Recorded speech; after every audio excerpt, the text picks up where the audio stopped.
அனைவருக்கும் வணக்கம். இந்த வீடியோவில் எதை பற்றி பார்க்க போகிறோம் அப்படின்னா, பீம் யூபிஐ அப்ளிகேஷன்லேருந்து மற்றவங்களோட யூபிஐ ஐடிக்கு எப்படி அமௌண்ட்டை ட்ரான்ஸ்ஃபர் பண்ணுறது அப்படிங்கிறத பற்றி இந்த வீடியோவில் பார்க்க போகிறோம். பீம் யூபிஐ அப்ளிகேஷனை ஓப்பன் பண்ணிக்கோங்க. இதில் லெஃப்ட்டில் ஃபஸ்ட்லேயே பார்த்தீங்கன்னா sent to bank and UPI அப்படின்னு ஒரு ஆப்ஷன் இருக்குது. அதை கிளிக் பண்ணிக்கோங்க. அடுத்த பேஜ் ஓப்பன் ஆகும். இதில் நீங்கள் யாரோட யூபிஐ ஐடிக்கு அமௌண்ட்டை சென்ட் பண்ணுமோ அந்த யூபிஐ ஐடியை இங்கே என்ட்ரு பண்ணிக்கோங்க. என்ட்ரு பண்ணிங்க அப்படின்னா ரைட் சைடில் பார்த்தீங்கன்னா ப்ளூ கலரில் சின்னதாக வெரிஃபைன்னு ஒரு ஆப்ஷன் இருக்கும். அதை கிளிக் பண்ணிக்கோங்க. அதை கிளிக் பண்ணிங்க அப்படின்னா அடுத்த பேஜ் ஓப்பன் ஆகும். இந்த யூபிஐ ஐடி கரெக்டாக இருந்தால் மட்டும்தான் அடுத்த பேஜ் ஓப்பன் ஆகும். இந்த யூபிஐ ஐடி யாரோட நேமில் இருக்கோ அந்த டீட்டெயிலும் ஷோ ஆகும். இதில் கீழே அமௌண்ட்டுன்னு இருக்குது. நீங்கள் எவ்வளோ அமௌண்ட்டு சென்ட் பண்ணணுமோ அந்த அமௌண்ட்டை என்ட்ரு பண்ணிக்கோங்க. நான் எக்ஸாம்பிளுக்கு ₹1 இப்போ என்ட்ரு பண்ணிக்கிறேன். அதுக்கு கீழே டெபிட் அக்கௌண்ட்டுன்னு இருக்குது. அது கிளிக் பண்ணிங்க அப்படின்னா உங்களோட பீம் யூபிஐயில் நீங்கள் எத்தனை பேங்க் அக்கௌண்ட் ஆட் பண்ணியிருக்கீங்களோ அந்த டீட்டெயில்ஸ் எல்லாமே ஷோ ஆகும். எந்த பேங்க் அக்கௌண்ட்லேருந்து அமௌண்ட் சென்ட் பண்ணுமோ செலக்ட் பண்ணிட்டாங்க.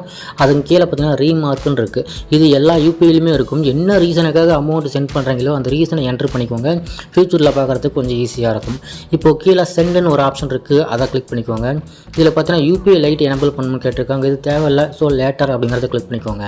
அடுத்த பேஜ் ஓப்பன் ஆகும். இதில் பார்த்தீங்கன்னா யூபிஐ பின் போடுற பேஜ். ஸோ இந்த பேஜ் உங்களுக்கு பிளாக்னாக தான் வந்திருக்கும். ஏன்னா எந்த ஒரு யூபிஐ பின் போடும்போது ஸ்க்ரீன் ரெக்கார்டு ஒர்க் ஆகாது. இதில் பார்த்தீங்கன்னா அமௌண்ட்டு சென்ட் அடித்து மேலே போட்டு வந்துருச்சு.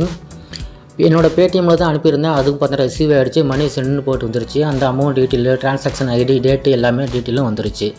இப்போது ஹோம் வந்துக்குவோங்க. ஓகே ஃப்ரெண்ட்ஸ், இப்படி தான் பீம் யூபிஐலேருந்து மற்றவங்களோட யூபிஐ ஐடிக்கு அமௌண்ட்டை ட்ரான்ஸ்ஃபர் பண்ணுறது. அந்த UPI ID GPay, PhonePe, Paytm, Airtel, Amazon எந்த ஒரு யூபிஐ ஐடியாக இருந்தாலும் சரி இதிலேருந்து ஈஸியாக சென்ட் பண்ணுறது சேம் மெத்தட் தான். ஓகே ஃப்ரெண்ட்ஸ், இந்த வீடியோ எல்லாருக்கும் புரிஞ்சிருக்கும்னு நினைக்கிறேன். அந்த வீடியோ பிடிச்சிருந்தால் லைக் பண்ணுங்கள். இது சம்மந்தமாக ஏதாவது டவுட் இருந்தால் கமெண்ட் பண்ணுங்கள். இந்த பீம் யூபிஐ அப்ளிகேஷன்லேருந்து பேங்க் அக்கௌண்ட்டு சேஞ்ச் பண்ணுறது, யூபிஐ சேஞ்ச் பண்ணுறது, யூபிஐ பின்னு சேஞ்ச் பண்ணுறது, இந்த மாதிரி எல்லா ப்ராசஸுமே நம்ம சேனல்ஸில் வீடியோவாக இருக்குது. செக் பண்ணி பாருங்கள். தேங்க்யூ.